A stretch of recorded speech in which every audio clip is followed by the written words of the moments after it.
నమస్తే, welcome to Sakshi business. This is Shahida. Reserve bank of India April 1 నుంచి కొత్త banking నిబంధనలను అమలు చేయబోతుంది.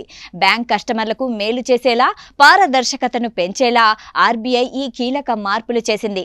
అవేంటో ఇప్పుడు చూద్దాం. ఇప్పటి వరకు మీ బ్యాంక్ అకౌంట్ లేదా లాకర్ను ఒకరిద్దరు మాత్రమే నామినీలుగా పెట్టే వీలుండేది. కానీ ఇప్పుడు మీ బ్యాంక్ అకౌంట్లు, లాకర్లకు గరిష్టంగా 4 నామినీలుగా చేసుకోవచ్చు.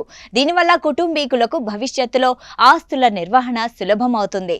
సాధారణంగా మీ సిబిల్ స్కోరు ప్రతి నెలకి ఒకసారి మాత్రమే అప్డేట్ అయ్యేది.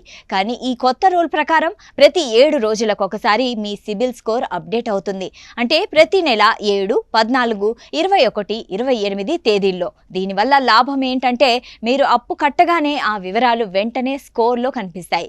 దీనివల్ల లోన్ కోసం ప్రయత్నించేవారు సిబిల్ స్కోరును త్వరగా పెంచుకోవచ్చు. చాలా మంది దగ్గర డబ్బున్నప్పుడు లోన్ను ముందే క్లోజ్ చేయాలనుకుంటారు. కానీ బ్యాంకులు ఫోర్ క్లోజర్ లేదా ప్రీ పేమెంట్ పేరుతో ఇప్పటి వరకు భారీగా ఫీజులు వసూలు చేసేవి. అయితే ఇకపై ఫ్లోటింగ్ వడ్డీ రేటు ఉన్న home loan, car loan, education లేదా పర్సనల్ లోన్లపై ముందస్తు చెల్లింపులకు ఛార్జీలు ఉండవు.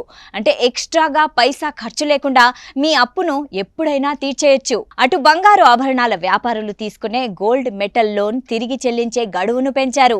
ఇంతకుముందు పాత గడువు 180 రోజులు ఉండేవి. కానీ కొత్త గడువు 270 రోజులు చేశారు.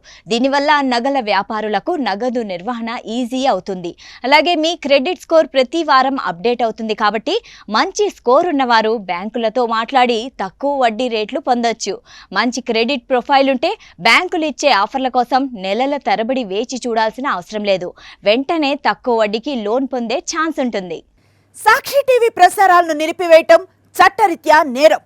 సాక్షి టీవీ ప్రసారాల కోసం మీ స్థానిక కేబుల్ ఆపరేటర్ను వెంటనే సంప్రదించండి.